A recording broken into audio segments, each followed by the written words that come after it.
Welcome back again to the middle of the 5th century BC and the continuing saga of Ezra and Nehemiah.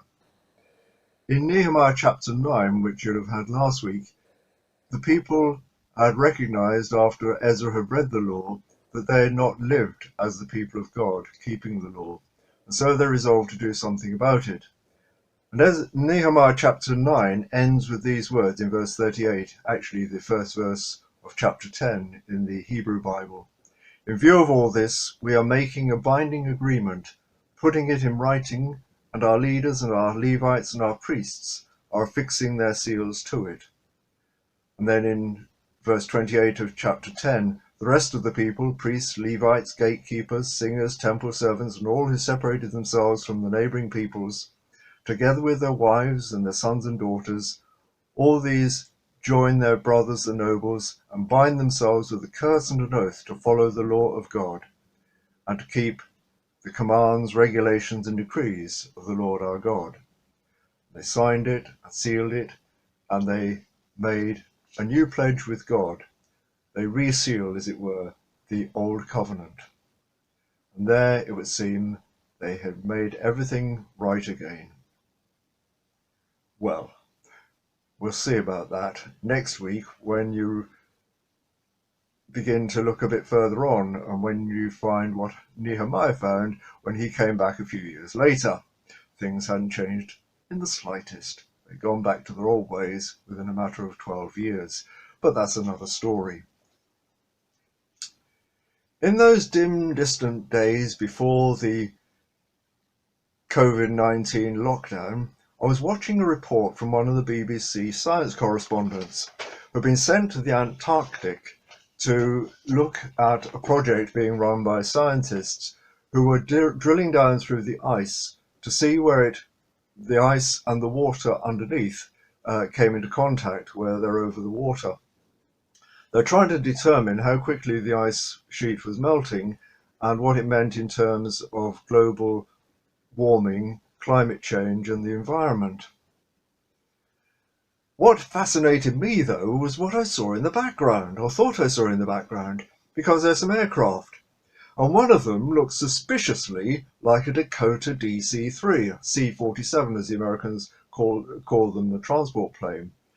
Now, the C-47, the DC-3, the Dakota, the DAC, was the much-loved aerial workhorse of the forces in the Second World War. It had been developed from the 1930s passenger plane, the DC-2, the Douglas DC-2, and had been used as a cargo plane during the World War II. It had been used for carrying supplies, for dropping ammunition and material to the troops on the ground. It had been used for flying infantry around and jeeps. It had been used for dropping paratroops. If you see the footage of the drops at Arnhem, you'll see a lot of Dakotas in the air over the site of Arnhem dropping the parachutists, the paratroops. And it was used for towing gliders on D-Day. And it was much loved rather as the Jeep was the workhorse on the land, go anywhere, do anything Jeep. So the Dakota, the DC-3, was the workhorse of the air, go anywhere, do anything, utterly reliable. Of course, they were shot up and damaged, and the forces patched them up and put them into the air again. They were used in Korea. They were used in Vietnam. They turned them into gunships in Vietnam. And many surplus ones were bought up by national airlines after the war to restart their flights, and by entrepreneurs who started up new airline businesses using them. And many of them have been flying almost ever since. There's still some of the original ones still flying, earning a crust here, there, and everywhere in the world. Others have been restored and are used for reenactments of great occasions, such as the D-Day anniversary celebrations last year. But what was a Dakota DC-3 apparently doing in Antarctica in 2019? Surely you want a modern, reliable aircraft down there, not an old warhorse from the 75 years ago. Well, I was inquisitive, so I looked it up to see what aircraft were down in the Antarctic. And lo and behold, there appeared the shape of a Dakota. But it didn't say it was a Dakota. It said it was a Basler. So I looked up what a Basler was, and it was a Dakota. It was a Dakota that had been pulled apart, checked, re-engineered with new joints, new nuts and bolts and new rivets. Everything was checked and tested, the original parts. It was extended, it was supplied with new electronics and new avionics and new radar so that it fit to fly in the 21st century. And instead of the old air-cooled radial engines from the Second World War, they're fitted with modern turboprop engines from Canada. And they're re-registered, not costing now thousands of dollars, but millions of dollars, re-registered and in use not only in the Antarctic, but also in many different countries. They're as good as new. They look the same, but they've been renewed. They look the same, but somehow they're different. 60% of them are original aircraft from the Second World War. The rest of them have been renewed and made fit to use in the 21st century. Re-engineered, rebuilt, refitted, renewed, and ready for anything. It's not always the case, is it? Patching up and making do goes back a long way. If you go on the road from Littleborough to Todmorden, going through the village of Walsden, as you go down towards the railway station on the left, you pass an old chapel on the left also. It's no longer a chapel, it's been derelict for some time. And immediately past that, there is a small terrace of tall houses, which are leaning back precariously. They make the Leaning Tower of Pisa look fairly upright. There's no support, there are no braces, there are no anything apparently keeping these houses up. They're still lived in. Presumably they settled on their foundations and are quite habitable and quite safe to live in. Although I must confess I'd love to go in and see what they look like on the inside, since they're leaning back at such a crazy angle. You look as you go along that way next time. When I was a child, I used to be fascinated going through my home city of Canterbury by looking up and seeing on the sides of the buildings sometimes the old fire insurance symbols, the sun of the Sun Assurance Company, which was there for fire purposes, or what appeared to be crosses or discs with a large bolt on the end of them. And I never used to work out what these were until I asked somebody. I think it was my mother. It was probably well before I went to school. And she said they're braces, metal bars through the walls, and these discs or these crosses are bolted on to keep the two walls, which are bulging outwards, keep them together, and so make the building safe so that it doesn't collapse. Propping up, holding together what is in danger of falling down. Sometimes bridges or viaducts or even aqueducts are in danger of collapsing, so they're reinforced and strengthened. If you go to Dinting near Glossop, there's that wonderful railway viaduct across the valley.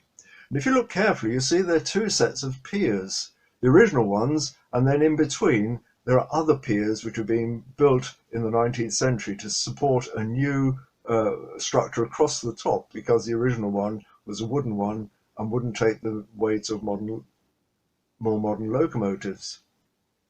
Or if you go to Marple and look at the wonderful aqueduct of the Peak Forest Canal, you'll see that they've recently added metal supports underneath the arches, which they've now painted a very ugly black just to make them stand out even more.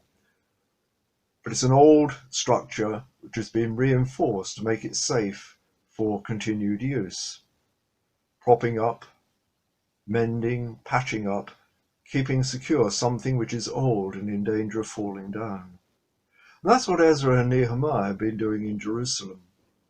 They come to a city, Nehemiah especially, where the walls were falling down, the houses had collapsed, and they set about rebuilding, propping it up, patching it up, making it fit to live in again, and repeopling it with the peoples who has resettled in the land of Palestine. They're making it fit to live in for another 400 years or so. The temple, which had been demolished, the original one, had been replaced by, well, when some of them saw it who remember the first one, they wept. It wasn't a patch on the old one, but there was something to replace it, even though it was nothing like the original one. It was a second temple. It was somewhere to worship, and they were making that a place fit to worship in again. But was it? It's one thing to prop up a city, to rebuild a city, to patch up the walls, to replace a demolished temple with another one. What goes on inside the temple? What goes on inside the city? I gather there's a program on Channel 5, it's in the listing, so it must be on, called Filthy House SOS, one of these so-called reality television programs. And according to the blurb, this team goes into a filthy, cluttered house and cleans it up and tidies it out for those who live in it. I don't watch these so-called reality programs because I think usually they're just an opportunity to sneer at those who've got themselves in a right old mess.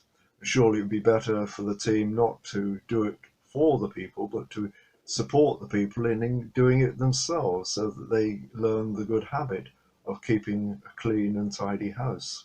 But that's by the by. Filthy House SOS. That's also what Ezra and Nehemiah were doing. They're trying to clean up the act of the people of God, to clean up what was going on in the temple, to clean up what was going on in the life of the city. What was going on? The people who have descended from the tribe of Judah and Benjamin and the other Israelite tribes, they were marrying foreigners and bringing into their own families customs which are alien to the people of God. They were breaking the Sabbath by trading with those who came trading their wares on the Sabbath. They took no notice of the Sabbath. They took no notice of the Sabbath year, where every 7 years the land and the crops and the animals were to be rested according to the law. That was the reason why Judah had gone into exile in the first place. They had not kept the ways of God. And at the end of the book of Chronicles, second book of Chronicles, it says that the land rested for 70 years while the people were in exile. 70 years of Sabbath years. In other words, 490 years they had not bothered to keep the Sabbath year. We read it in the law and assume that the people kept the Sabbath years and the Jubilees. They didn't. They completely ignored them because of the vested interests. And so the exile was a way that the land and the nation caught up with all the laws they had failed to keep over the preceding 490 years. And now what do Ezra and Nehemiah find?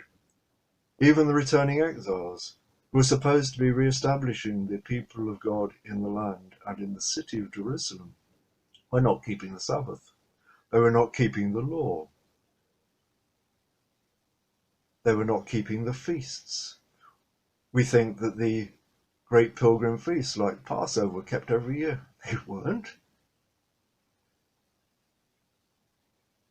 The Passover hadn't been kept in Nehemiah's time, in Hezekiah's time, since the time of the judges.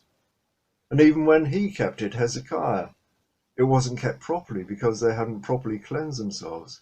It was the time of Josiah when they fulfilled the Passover regulations to the letter. It hadn't been kept at all in all the preceding years. We read them in the law and assume they took place, but the people just ignored the law, and now they're doing it again. And so the temple's rebuilt. It wasn't as good as the original, but the people were not what they should have been either. Not only were they breaking the law, they were holding their own people in debt, putting usury upon them, which we find in Nehemiah chapter 5. That's why the people were so poor. Others were exploiting them. The temple was rebuilt, the city was being refurbished, but the people had to hear the law again and sign up to it afresh. And so that's why Ezra read the law, and now the people are making the pledge that they will now keep the law, or at least a version of the law. Because even if, when we read what the provisions are in Nehemiah chapter 10, we find that it isn't exactly the law as Moses wrote it, in spite of what they claim it to be. Some of the provisions are explicitly from the Torah, the law, but others are interpretations, such as divorcing foreign wives. There's nothing about that in the law. Yes, it had said, don't marry foreign wives, but it never made any provision for what to do if they did marry foreign wives. No matter of divorcing them and sending them away without anything. What about breaking the Sabbath by buying from foreigners on the Sabbath? There's nothing about that in the law, although some of the prophets seem to have hinted that that was breaking the law. But now it's put in writing, as it were, and signed up to, that that was a way of breaking the Sabbath commandment, buying from foreigners. They weren't held by the Sabbath after all, but some of the returning exiles were trading with them on the Sabbath. Now that is banned. But we also find that one or two of the provisions are relaxed. The law said a temple tax or a payment towards the upkeep of the worship was half a shekel. In Nehemiah chapter 10, it's a third of a shekel because the people were poor. Amongst the other provisions, people were supposed to provide a annual tithe of their cattle. There's no mention of that in the chapter 10 of Nehemiah because the people didn't have many cattle. They were even more poor than their predecessors. And so that is quietly forgotten. But nevertheless, they sign up to these rules and regulations, which are their attempt to keep the law as well as they could. And they sign it under oath. They re-sign what is a version of the Old Covenant, sign up to it and say, we're under curse if we fail to keep this covenant. As I say in Nehemiah chapter 13, you find they haven't. Within a matter of years, we find that they've broken all these things they've just signed up to, but that's another story. Anyway, they signed up to it, and rather like propping up a building, putting tie bars through the bulging walls to keep them in place for a bit longer, they propped it up, signed up to it, and said this will do for the foreseeable future. And it did for another 400 years or so, until the time of Jesus. But by then, of course, it was showing signs again of imminent collapse. John the Baptist warned about it. He took his followers down to the River Jordan near Jericho, where the people of Israel had come into the land for the first time, and said, you've got to start again. No good propping up the old thing. You've got to start again with repentance. And what did Jesus find? He came to a temple. This was still allegedly the second temple, but there's nothing left of the one that Ezra and Nehemiah had worshipped in. This was Herod's great, grandiose rebuilding of the second temple, which was going on and kept on going for many years, even during the ministry of Jesus. It had been going for 40-odd years then, and it would go on almost until it was demolished in AD 70. It was bigger, better, brassier, more grandiose than anything they'd seen before. But what did Jesus do? When he came to it, he said it was a den of robbers, a house of traders, and he cleared it out. He did an Ezra and Nehemiah on the temple of his own day. He swept it out and shut down the unholy worship which was going on in it. What did he find about the keeping of the Sabbath? It had become a burden, a toil. The people weren't keeping the Sabbath properly. Jesus himself redefines what the Sabbath is. He said, after healing on the Sabbath, the Father is working and I am working too.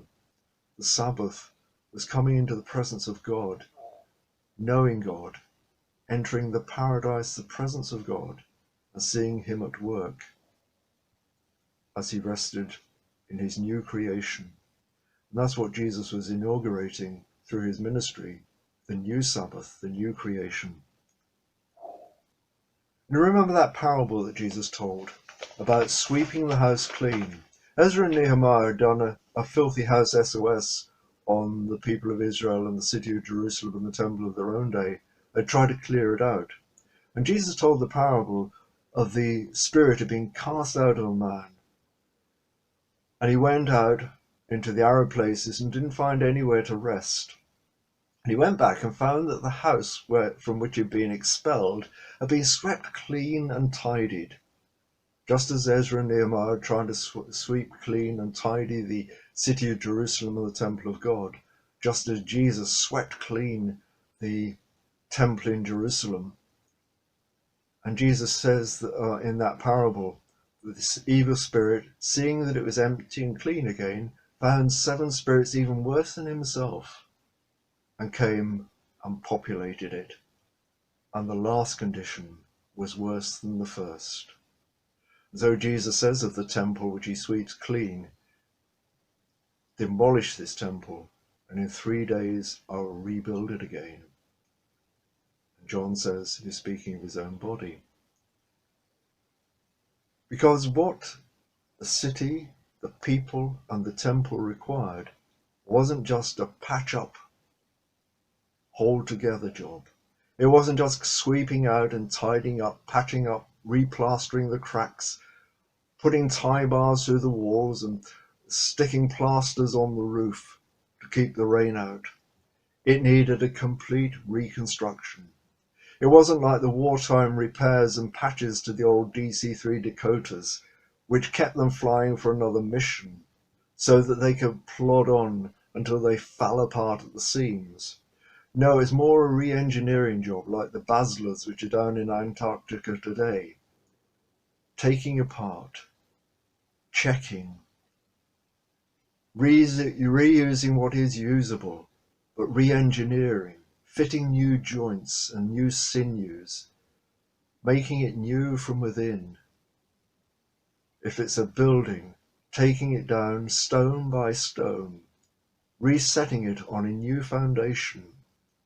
And Jesus said he was the rock, the foundation, the new foundation, the cornerstone for the new temple.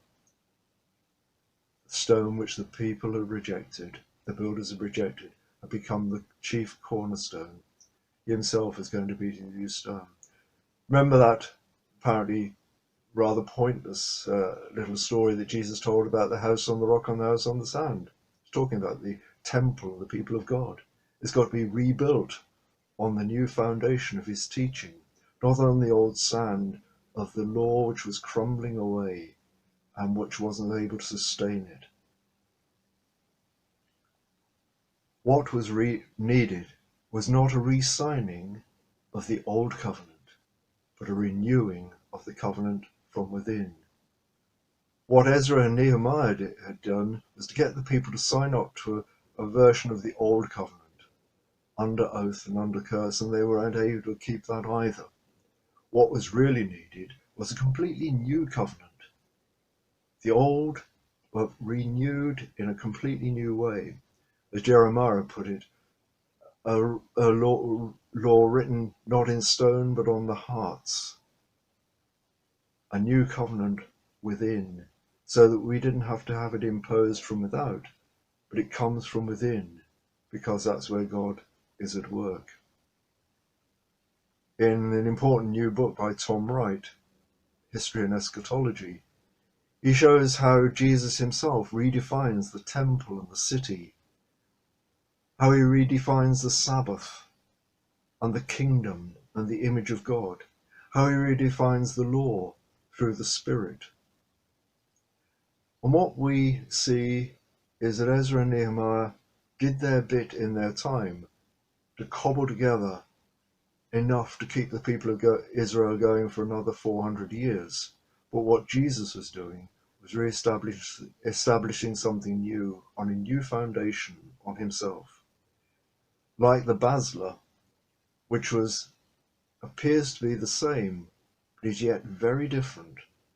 So the new covenant, the new temple, the new people of God in Christ has got many of the similarities to the old, but is being renewed, is the same but different, renewed from within, not the old propped up, but a new covenant, a new temple re-established on the foundation of Christ.